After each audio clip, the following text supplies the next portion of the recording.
My fellow Americans, 4 years ago, we launched a great national effort to rebuild our country, to renew its spirit, and to restore the allegiance of this government to its citizens.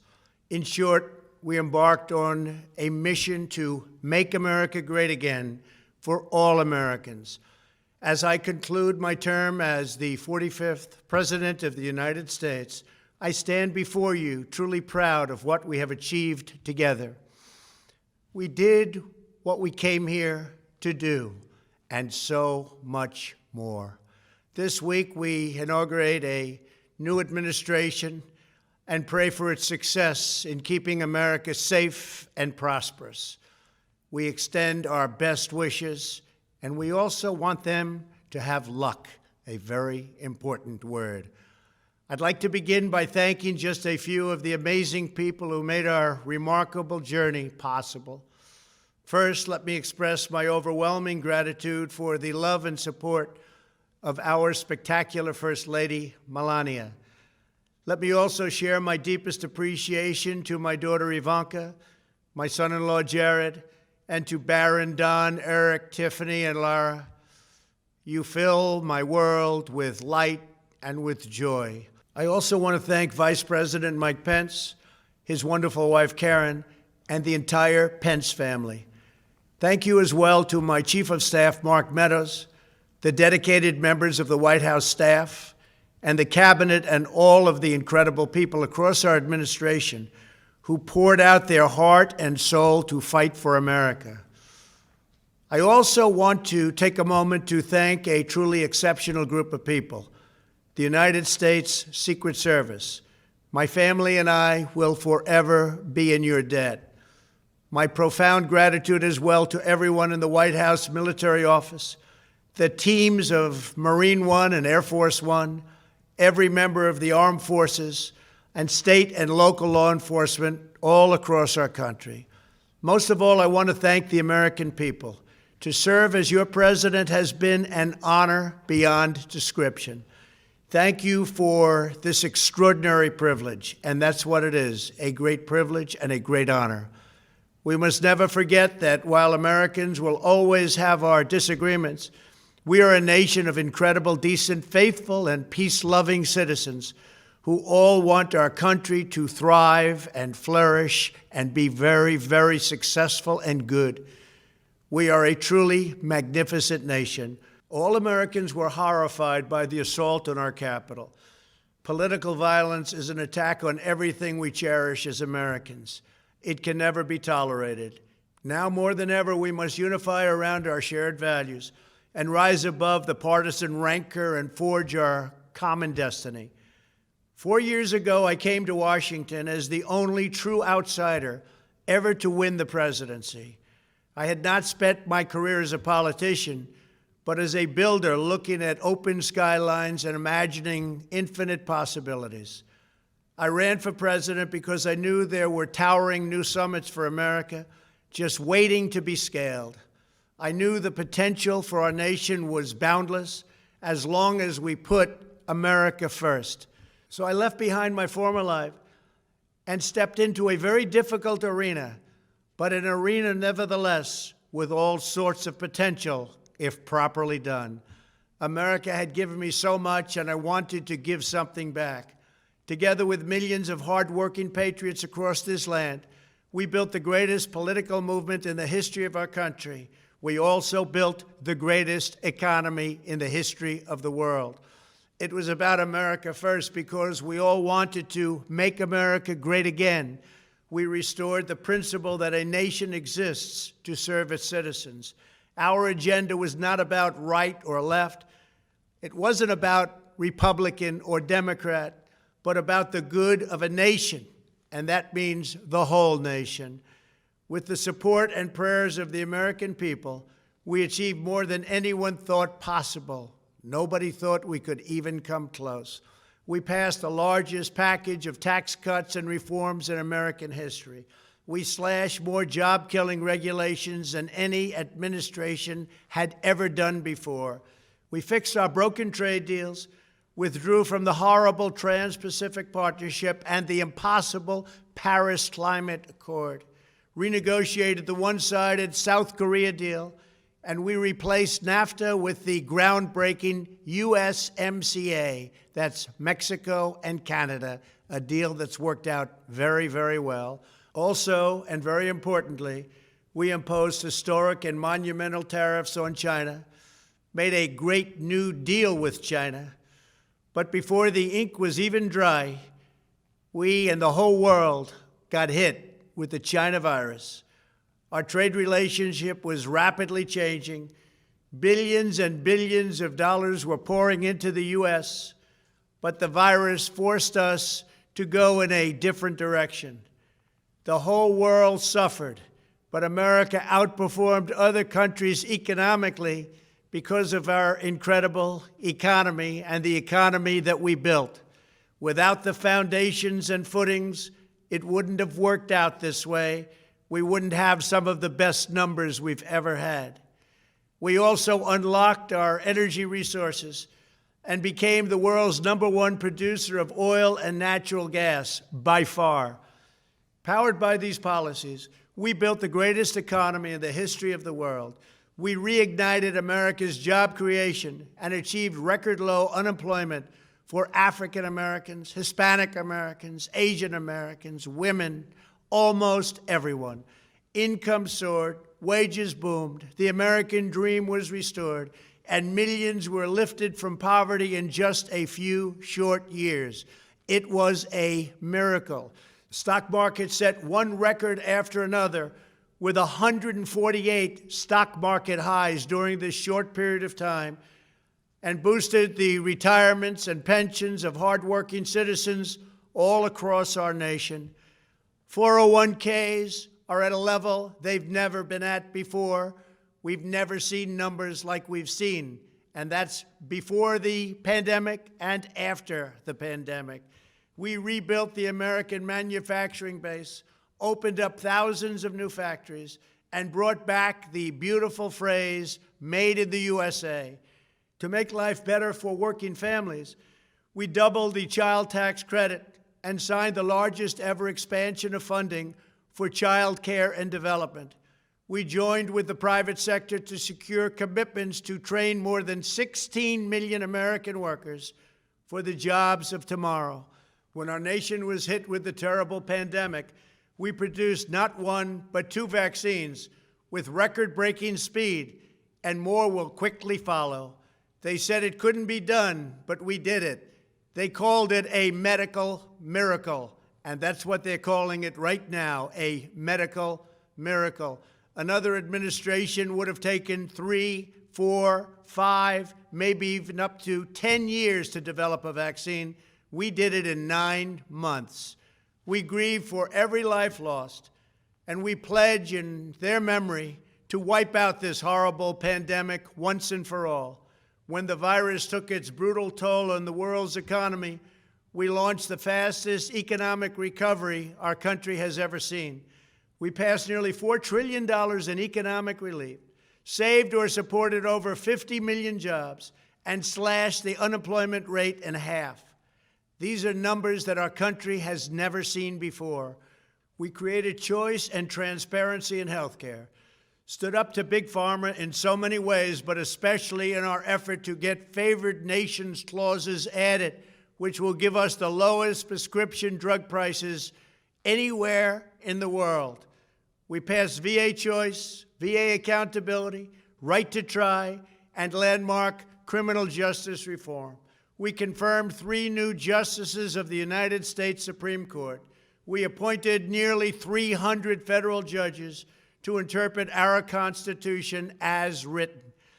For years, the American people pleaded with Washington to finally secure the nation's borders.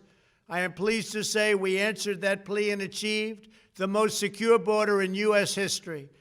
We have given our brave border agents and heroic ICE officers the tools they need to do their jobs better than they have ever done before, and to enforce our laws and keep America safe. We proudly leave the next administration with the strongest and most robust border security measures ever put into place.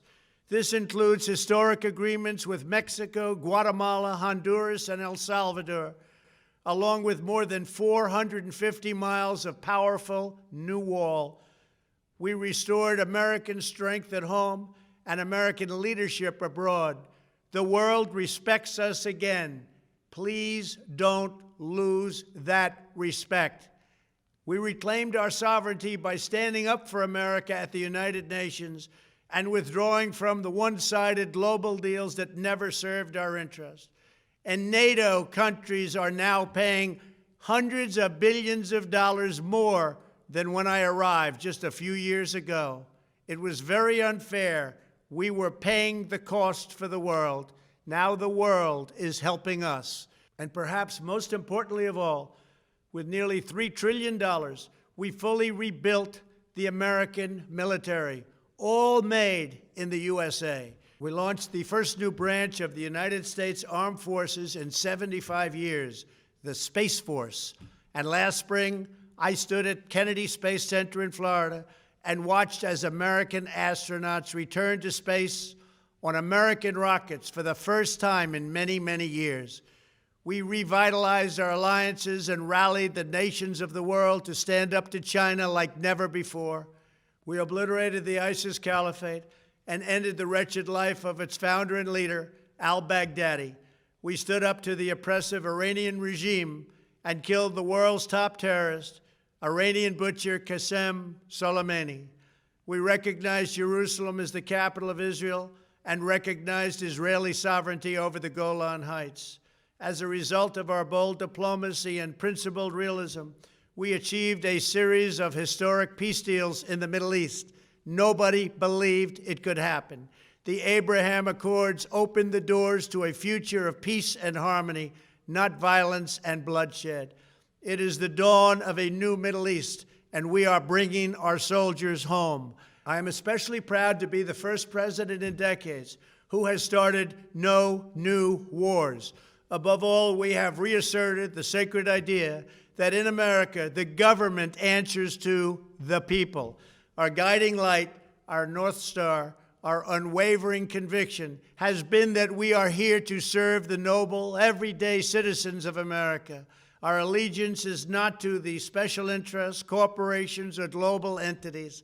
It's to our children, our citizens, and to our nation itself. As president, my top priority, my constant concern, has always been the best interests of American workers and American families. I did not seek the easiest course.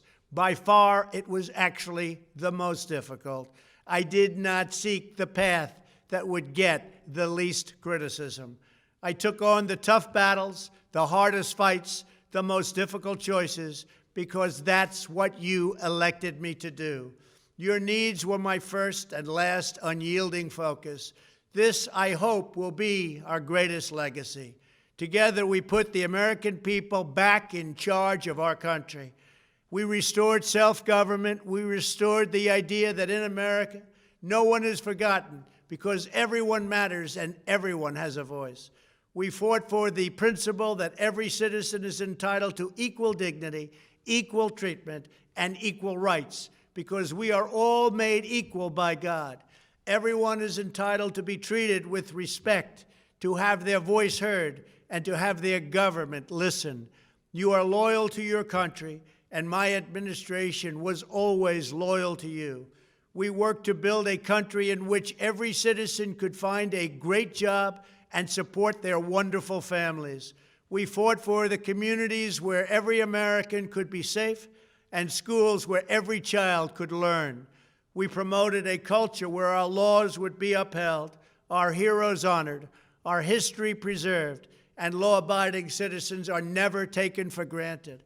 Americans should take tremendous satisfaction in all that we have achieved together. It's incredible. Now, as I leave the White House, I have been reflecting on the dangers that threaten the priceless inheritance we all share. As the world's most powerful nation, America faces constant threats and challenges from abroad. But the greatest danger we face is a loss of confidence in ourselves, a loss of confidence in our national greatness. A nation is only as strong as its spirit. We are only as dynamic as our pride.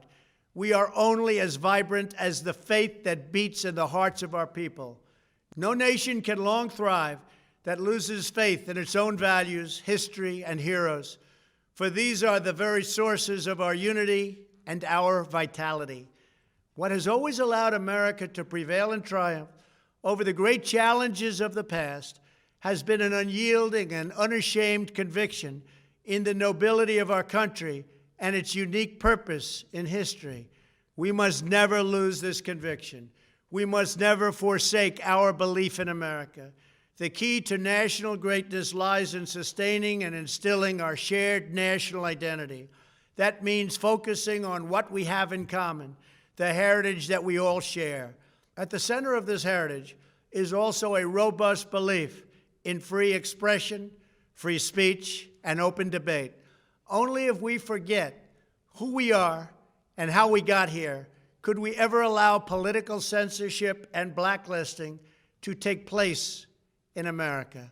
It's not even thinkable. Shutting down free and open debate violates our core values and most enduring traditions. In America, we don't insist on absolute conformity or enforce rigid orthodoxies and punitive speech codes. We just don't do that. America is not a timid nation of tame souls who need to be sheltered and protected from those with whom we disagree. That's not who we are.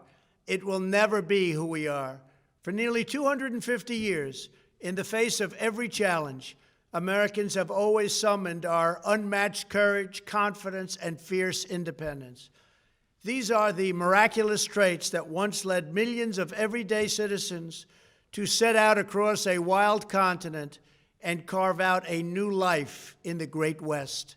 It was the same profound love of our God-given freedom that willed our soldiers into battle and our astronauts into space. As I think back on the past 4 years, one image rises in my mind above all others. Whenever I traveled all along the motorcade route, there were thousands and thousands of people.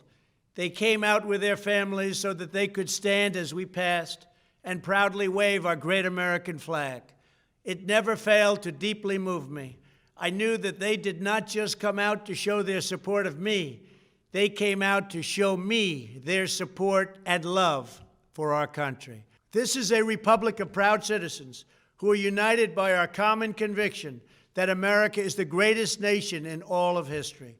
We are and must always be a land of hope, of light, and of glory to all the world. This is the precious inheritance that we must safeguard at every single turn. For the past 4 years, I have worked to do just that. From a great hall of Muslim leaders in Riyadh to a great square of Polish people in Warsaw, from the floor of the Korean Assembly to the podium at the United Nations General Assembly, and from the Forbidden City in Beijing to the shadow of Mount Rushmore, I fought for you, I fought for your family, I fought for our country. Above all, I fought for America and all it stands for, and that is safe, strong, proud, and free. Now, as I prepare to hand power over to a new administration at noon on Wednesday, I want you to know that the movement we started is only just beginning. There's never been anything like it. The belief that a nation must serve its citizens will not dwindle, but instead only grow stronger by the day. As long as the American people hold in their hearts deep and devoted love of country, then there is nothing that this nation cannot achieve. Our communities will flourish, our people will be prosperous, our traditions will be cherished, our faith will be strong, and our future will be brighter than ever before. I go from this majestic place with a loyal and joyful heart, an optimistic spirit, and a supreme confidence that for our country and for our children, the best is yet to come. Thank you and farewell. God bless you. God bless the United States of America.